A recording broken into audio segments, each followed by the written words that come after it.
when Tarkin fought Vader. Grand Moff Tarkin and Darth Vader were Emperor Palpatine's most trusted commanders. One was the Dark Lord of the Sith. He could bend the will of the living force, and he mastered the art of lightsaber combat. He had no peers or rivals. The other was a master tactician, who was triumphant in almost every battle, but was actually quite physically weak himself, at least compared to Vader. If these two men ever fought each other, Tarkin would certainly have lost.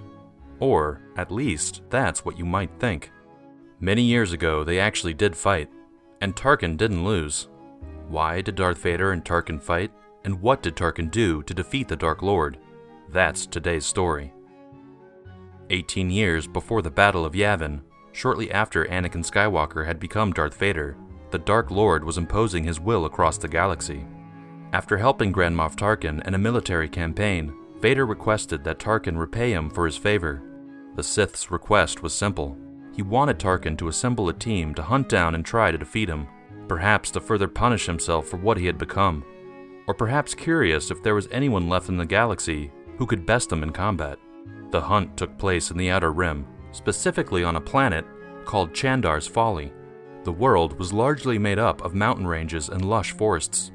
It made for an ample hunting ground for the Empire to play in. Tarkin sat slumped over, a husk of the usually no-nonsense, imposing general. He needed time to reflect. However well-equipped his team had been at the start, and whatever weaponry they used, this hunt had seen the deaths of many of his allies at the hands of Darth Vader, who was growing more and more elusive. The Dark Lord always seemed to be one step ahead, and he must have been enjoying upending the well-played plans of Tarkin, who was renowned throughout the galaxy for his strategical mind. "He's out there, Tarkin." A fierce fighter within his ranks was both reassuring and cautionary. Though it helped him signal the beginning of the end of their grueling hunt, it was an end no one was sure they actually wanted to see, knowing the further casualties their enemy would cause. As she handed Tarkin the binoculars, he dreaded to think how powerful Vader would appear, and he was right to be in fear. The viewfinder displayed a figure. Though tattered, and with random holes on his suit where pieces of armor used to be, Vader was standing proudly and defiant. He was without his lightsaber, but the fact he was still standing, even though he had been through so much conflict, was terrifying enough. And to make matters worse, he was wearing an untreated, blood-stained, freshly skinned animal hide, a huge Valath creature he had personally killed. Without a lightsaber, Tarkin was starting to fear his hunt would be ultimately unsuccessful. However, he noted his enemy's unusual tactics. The Valath skin would let him hide, if he chose to. The Valath skin will let him hide if he chooses. He wants us to see him, to know he has it. As the sun began to set over the sparse plains, Tarkin pondered how to approach the hunt. Now their enemy was hiding in plain sight. It's time to move. As he solemnly delivered orders to his hunting crew, he picked up his blaster rifle, filled with both anticipation and fear. He'd seen how Vader had dealt with similar hunting crews before, and his success boiled down to one aspect that Tarkin and his crew were uninitiated on: the Force. The Sith Lord was without his lightsaber. Tarkin had made sure to capture that in one of their first battles on the planet. Tarkin knew that Vader would rely on the Force, but that method of combat wouldn't last till the end of the fight. Vader was so connected to his saber that the hunt was developing a tangential goal. As the crew hunted Vader, Vader hunted them for his lightsaber. However, the dread before either side reached one another grew and grew. Cold nights after searching the forests all day reaped no rewards, and Vader's violent reputation continually played on Tarkin's mind. Though their enemy wanted to be seen, he was still in the position to choose when to strike, something the governor and his crew were very aware of and alert about. Then, one night, Tarkin's camp was unnervingly disturbed. As expected, deadly Force attacks heralded Vader's entrance, Force choking one of Tarkin's hunters.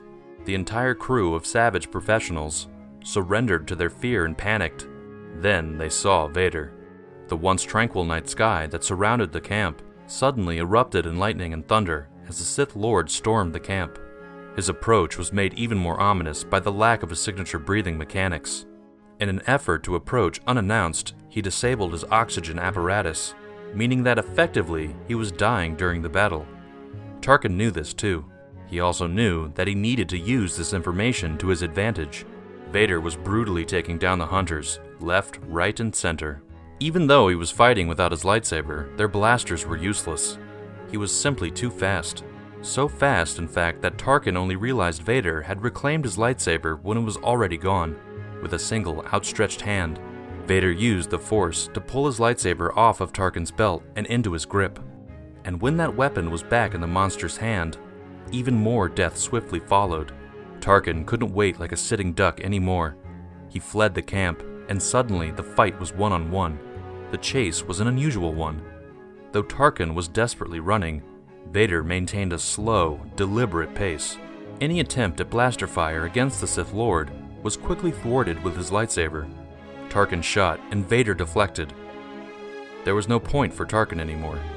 It quickly became apparent to the governor that this fight was over before it began. There was no way he could outrun Vader, so he surrendered. Or so it seemed. Tarkin stopped. He stood still on the plain. He dropped his rifle to the ground, fell to his knees, and slumped over. Although he seemed to be surrendering himself to death, he was doing so in a particularly strange place, the Stormlands. Vader stood tall above Tarkin. He was ready to strike the commander down with a swing of his lightsaber. But Tarkin had surrendered here for a reason. This part of the planet was a violent storm plain. Lightning struck the ground almost every minute. And now, with Tarkin kneeling on the ground and Vader's metallic cyborg body standing proudly above him, he was hoping that lightning would strike soon. And it did. The sky cracked, and like a whip, lightning leapt towards the ground, striking Vader through his core. The Sith Lord was left in a smoking pile on the ground. The two Imperials lay on the charred ground, devoid of any energy that was once seen during the elongated hunt. Tarkin mustered the last bit of energy he had left in him to summon the transport out of the cursed land. "Come to my position immediately. 2 for pickup." Tarkin showed mercy. He wouldn't kill his enemy. He would save him. As the Imperial craft made its way through the lightning that swirled above the 2 Imperial elites, Tarkin pondered on the nature of the hunt and subsequent battle. It was actually on Vader's insistence that this hunt took place, in a favor the governor owed him. Tarkin didn't question it and rallied a team of hunters together, but always wondered why the Sith Lord demanded this at his own will. He could only come to one conclusion. Vader is Palpatine's hunter. It was in his nature to want to be hunted, to feel what his prey felt when he hunted them, to sharpen his skills. In all the killings of the Great Jedi Purge, Vader had his Sith training handed to him while hunting down all the remaining members of the Order, but as both Tarkin and Palpatine pointed out, he would soon run out of worthy opponents, so he had to manufacture situations to emulate them. Though Vader had even given Tarkin permission to kill him should the hunt go awry, if the excursion proved anything, it was that Vader believed he could not be defeated, so Tarkin used that against him. The transport lowered, and Tarkin readied to load the once imposing Sith Lord onto it, until Vader's fingers started to ever so slightly twitch. Suddenly, Tarkin's throat closed up. He began to fall to the ground, joining Vader there, who still had not moved, yet was bending the Force to his will with little effort, but big effect. Though he was desperately gasping for air, Tarkin's mind was still running wild. He began to realize that, although he had been pitted against an Imperial just as high-ranking as he, it was all in the service of the Empire. Hunting each other, organizing a crew, the countless deaths. It was Palpatine puppeteering his underlings to such a deadly extent. He wanted to see who would come out on top, facilitating their desire for violence. However, it wasn't just who won that the Emperor would base his judgment on, it was who was more ruthless. And although Vader still lay defeated on the ground of the Stormlands, Tarkin knew who the Emperor would favor as he further sank into the ground, with Vader's Force-choked grasp still tight. Vader was simply too dangerous not to come out on top, even when he seemed to be dying. Vader would continue to execute the Emperor's commands for the next 20 years. But the fact remained. The Jedi Purge and Vader's Sith training had been carried out at such an unexpectedly rapid rate that the Sith Lord was running out of opponents. Though the Emperor supplied his apprentice with missions and taking over the galaxy as a whole, he and Tarkin were right. Vader was running out of worthy opponents. And with such a violent temperament as the one that he had, this anger and hatred that had built up in him that Palpatine so gleefully encouraged needed an outlet at some point, even if it was on his fellow members of the Empire.